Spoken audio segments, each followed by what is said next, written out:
Hello, hello, hello. Well, this video marks the first of my Oh My Goth game reviews. Well, honestly, I'm going to be reading off of my computer here because there's a lot I want to say, and I only have room for so much here. So, eventually, I will discuss staples such as Castlevania and whatnot. But I wanted to start off with a bit of an underdog. So first up is a psychologically horrifying yet not truly terrifying 2006, this one, Rule of Rose. Get a good look at that? Yeah. Obviously it's a PlayStation 2 game. This game, released by Atlas, did not fare critically or commercially. It has, however, gained quite a cult following, which I'm a part of. It is a video game quite like Silent Hill, like the earlier entries. From the mechanics to the overall atmospheric creepiness. Especially if you've ever played Silent Hill 2, Rule of Rose even has a steel pipe in it, so there's another similarity for you. Of course, many would rather liken it to another sort of fellow epic fail for gamers interested only in, say, FPSs or RPGs or anything but a game like this. So basically, here it is, the sister flop to Rule of Rose, Haunting Grounds, originally known as Demento, or Clock Tower 4 to some. Basically, just to give you an idea, Game Informer said that it would be more fun to do taxes than play Haunting Ground. Let's just say that Rule of Rose, the ending reflections were just as exceedingly amiable. Both of these games have underlying sexual tensions and lovable little canine sidekicks. No, Rule of Rose's Brown cannot attack like Haunting Ground's Huey can, but he is integral to the storyline and key to completing the game. I've talked to some who've played Rule of Rose, and they always ask, because I've played it numerous times, all the way through, and I've done everything, so they always ask me, what's up with the extraneous items, the items that you get, and you don't really use them, they're just kind of there. Well, those are part of the scavenger hunt. So that makes the game longer, it gets you more goodies, makes it fun, it also makes boss fights much easier. So what makes this game goth? The number one reason no one can disagree is the soundtrack. This is ultimately just a brief sampling of the game's full score, which is lovely and haunting and often hauntingly brooding.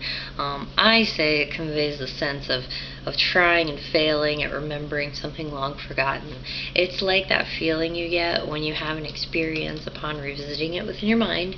You begin to feel convinced that it never really happened, like you dreamed it instead. Which begs the question, is everything going on in the game in Jennifer's head? Either way, all the tracks were either played by piano or a string trio. They're as lulling as they're equally mischievous, especially the sort of battle theme. I don't know, it's kind of weird, but it has one.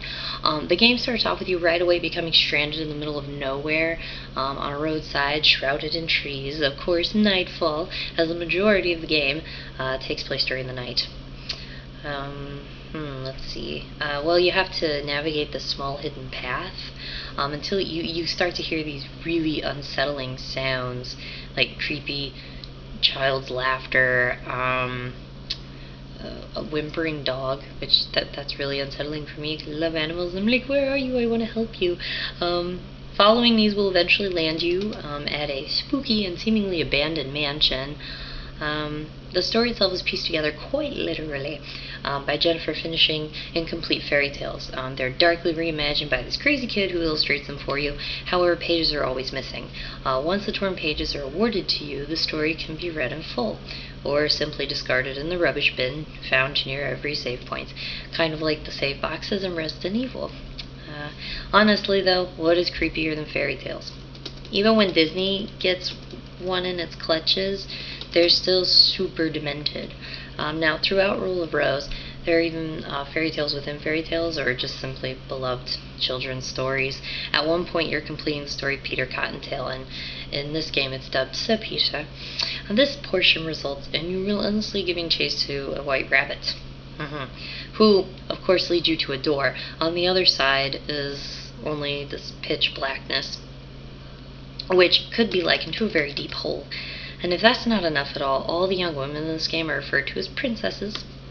And inanimate objects speak to you. My favorite, the scissors, because the first thing it says to you is the rope was cut, snip, snip, or something like that.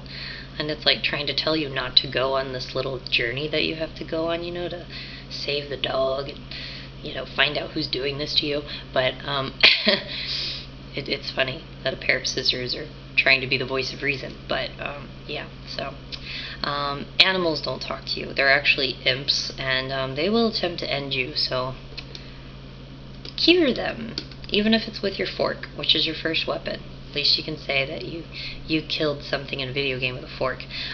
Naturally, the game is set in England, a safe guess considering each character's take on English accent. At first glance, with all the old-fashioned technology and, well, fashion, not to mention the jazzed-up dirigible that you seem to be flying on, the game feels vaguely steampunk. I, however, feel that only adds to the very English and aristocratic look and nature of the game. If you're still not convinced, something gothy right off the bat. I said bat. I love bats. Anyway, is the style of the graphics. Just, look it up on YouTube or something, You're on YouTube right now, why not? See for yourself. Even the artwork of the game case speaks for itself. That's, really cool.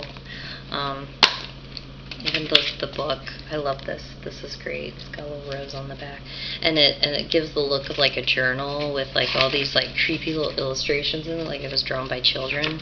The game disc itself, which is not with me, unfortunately, it's also very beautiful. It's the same color as the case, and it has these very beautiful blue butterflies all over it.